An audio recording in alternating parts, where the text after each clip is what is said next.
প্রিয় দর্শক, স্বাগত জানাচ্ছি। ইরান ইসরায়েল যুদ্ধের কারণে উত্তপ্ত হয়ে উঠছে মধ্যপ্রাচ্য। ইহুদিদের অহংকার আয়রন ডোমকে ফাঁকি দিয়েছে, ইরানের মিসাইল তাণ্ডব চালিয়েছে ইসরায়েল জুড়ে। বর্তমানে ইসরায়েলের শহরগুলো গাজার রূপে ফিরে এসেছে। ইসরায়েল ধ্বংসস্তূপে পরিণত হওয়ার খবর ধীরে ধীরে সামনে আসছে। তারপরেও ইসরায়েল নিরীহ ফিলিস্তিনিদের উপর নির্যাতন বন্ধ করেনি। মানুষ হত্যাযজ্ঞ চালিয়ে যাচ্ছে যুদ্ধবাজ নেতা নেতানিয়াহু। এবার ইসরায়েলকে ধ্বংস করতে জেগে উঠছে নতুন এক বাহিনী। এরই মধ্যে ইসরায়েলের বুক কাঁপন ধরিয়ে দিয়েছে তারা। কিন্তু প্রশ্ন হচ্ছে, কি সেই বাহিনী, কোথা থেকে এলো তারা? তাদের সাথে কি অন্য কেউ যুক্ত হচ্ছে? এদের অস্ত্রের মজুদই বা কেমন? দিনের আলোয় যেখানে প্রাণের সঞ্চার হতো, রাত নামলে ঝলমল করত রং বেরঙের বাতিগুলো, সেখানে এখন শুধুই ধ্বংসের চাপ। সুউচ্চ অট্টালিকাগুলো মাটিতে মিশে গেছে, চলাচলের বাহনগুলোর হাড়গোড় বের হয়ে গেছে, যা চলাচলের জন্য একেবারে অযোগ্য। ইসরায়েলের ক্ষতচিহ্ন ইরানের মিসাইলের আঘাতেই যেন গাজার ছায়ায় ফিরে এসেছে। গাজাবাসীকে যে পরিণতির দিকে ঠেলে দিয়েছিল বেনিয়ামিন নেতানিয়াহু, ঠিক একই পরিণতি ভোগ করতে হচ্ছে ইহুদিবাদীদেরকেও। যখন ইরানের আকাশ থেকে ছোড়া ক্ষেপণাস্ত্র শুধু শব্দই করেনি, কাঁপিয়ে দিয়েছিল ইসরায়েলের গোপন অস্তিত্বের ভিত। যুদ্ধের পর যুদ্ধ, হামলার পর প্রতি হামলা। কিন্তু এবার গল্পটা বদলে যাচ্ছে।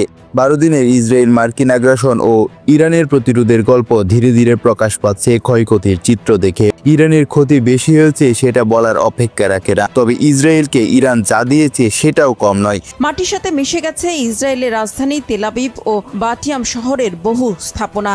ইসরায়েলের টেলিভিশন চ্যানেলগুলো যা স্বীকার করছে ধীরে ধীরে, তা তাদের ইতিহাসের একটি বড় ধাক্কা হিসেবে দেখা যাচ্ছে।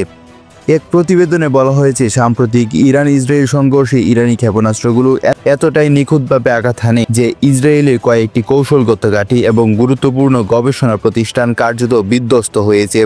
এর মধ্যে রয়েছে সবচেয়ে বিশ্ববিখ্যাত ও অতি গোপনীয় ওয়াইজম্যান ইনস্টিটিউট। তবে কতটা ক্ষতি হয়েছে, কতজন হতাহত হয়েছে, তা এখনও সরকারিভাবে প্রকাশ করা হয়নি। স্থানীয় সংবাদ মাধ্যমগুলো বলছে, ইরানের হামলার পর ইসরায়েলের সামরিক ও গোয়েন্দা মহল হতবাক হয়ে পড়ে। কেউ বিশ্বাসই করতে পারছে না যে ইরানি ক্ষেপণাস্ত্র এতটা নির্ভুলভাবে লক্ষ্যবস্তুকে আঘাত হানতে পারে এবং এত বড় মাত্রার ক্ষয়ক্ষতি ঘটাতে সক্ষম। বিশ্লেষকরা বলছেন, ইসরায়েল হয়তো ইচ্ছাকৃতভাবে পুরো ক্ষয়ক্ষতির চিত্র বিশ্ববাসীর সামনে আনতে দিচ্ছে না।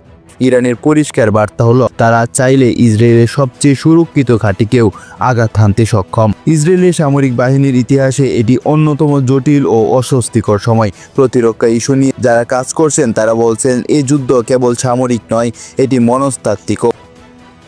ইরান প্রমাণ করছে তারা চাইলে ইসরায়েলের সবচেয়ে গোপন এবং উচ্চ প্রযুক্তির ঘাঁটিকেও ধ্বংস করতে পারে। ওয়াইজম্যান ইনস্টিটিউটে হামলা মানেই ক্ষেপণাস্ত্র ও গোয়েন্দা সক্ষমতার অসাধারণ সমন্বয়। ইসরায়েলি সেনাবাহিনী এখনও কোনো বিস্তারিত বিবৃতি না দিলেও স্থানীয় ও আন্তর্জাতিক পর্যবেক্ষকরা বলছেন, লক্ষ্যবস্তুর ভেতরে লুকিয়ে আছে ইসরায়েলের দুর্বলতার গল্প, যা তারা কখনোই প্রকাশ করতে চায় না। এমন পরিস্থিতির মধ্যেও থেমে নেই ইসরায়েলের আগ্রাসন। নিরীহ নিরস্ত্র গাজাবাসীর উপর নির্মম হত্যাযজ্ঞ চালিয়েছে জায়ানবাদীরা। প্রতিদিনই প্রাণ দিতে হচ্ছে ফিলিস্তিনি মুসলিমদের। শেষ খবর পাওয়া পর্যন্ত আজও হামলায় 73 জনের মতো ফিলিস্তিনি শহীদ হয়েছেন। তবে এবার ইরানের প্রতিরোধ দিকে নতুন প্রত্যয় জেগে উঠছে গাজার আল কাসাম ব্রিগেড। 7 ইসরায়েলি সৈন্যসহ বেশ কয়েকজন দখলদারকে হত্যা করার পর এবার ইসরায়েলি সামরিক বিমানগুলো ভূপাতিত করেছে এই যোদ্ধারা। নতুন করে জেগে উঠছে এসব হামাস এবং আল কাসাম ব্রিগেডের যোদ্ধারা।